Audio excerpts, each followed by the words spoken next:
Vote তারাই মালিক, ব্যবসায়ী পয়সা তারাই মালিক, আপনার যা যা রয়েছে সব তৃণমূলই মালিক। এবং এটাকে পাহারা দেয় তৃণমূল নেত্রী মমতা বন্দ্যোপাধ্যায়। যে পুলিশ তারা ধরে না, তারা প্রশ্রয় দেয়, গণতন্ত্রকে হত্যা করে।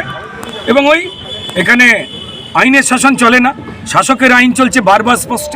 শাহজাহানকে কিভাবে অধরা করে রেখে দেবে, কিভাবে আসলে কাকুরওয়ালার মতো বীরেন্দ্রকৃষ্ণ ভদ্রের মহালয় গলার জন্য আমরা যেমন অধীর আগ্রহী ছিলাম, ঠিক তেমনই সবাই দেখেছেন যে প্রশাসনিক দুর্নীতিতে কিভাবে পিজি হসপিটালের ডাক্তারদের নির্দেশ না দিলে এইভাবে ধেড়ে খোকা দাদু ভাই কাকুকে বাচ্চাদের বেডে ভর্তি রেখে দেওয়া যায় না।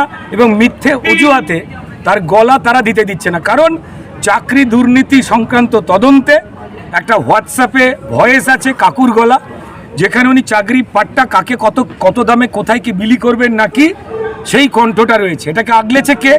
প্রশাসনিকভাবে তৃণমূল দল এবং তৃণমূল সরকার।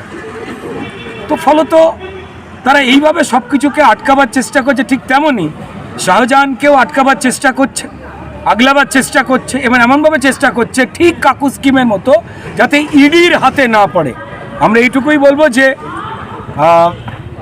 আইনের যে ক্ষমতা, সেই ক্ষমতার বাইরে যদি তৃণমূলের কোনো নেতা বা নেত্রী বা কোচি নেতা যদি তারা মনে করে থাকেন, বা চোর নেতারা, তারা ভুল করছেন। আইনের উপরে আমাদের আস্থা এবং অগাধ বিশ্বাস রয়েছে। শাহজাহান, বাবর, হুমায়ুন তারা সবাই এই দেশ ছেড়ে চলে গেছে। কোথায় আছে আপনারা জানেন।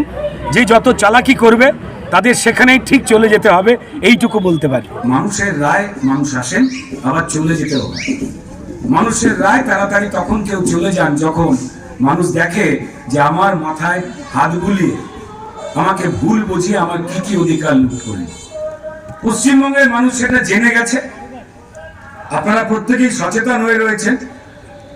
আপনারা যদি মনে করেন যে সারা জীবন যন্ত্রণায় থাকবেন, এরা আপনার চালে হাত দিয়েছে, ডালে হাত দিয়েছে, চাকরিতে হাত দিয়েছে, জব কার্ডে হাত দিয়েছে, এমনকি মানিজ্যতেও হাত দিয়েছে।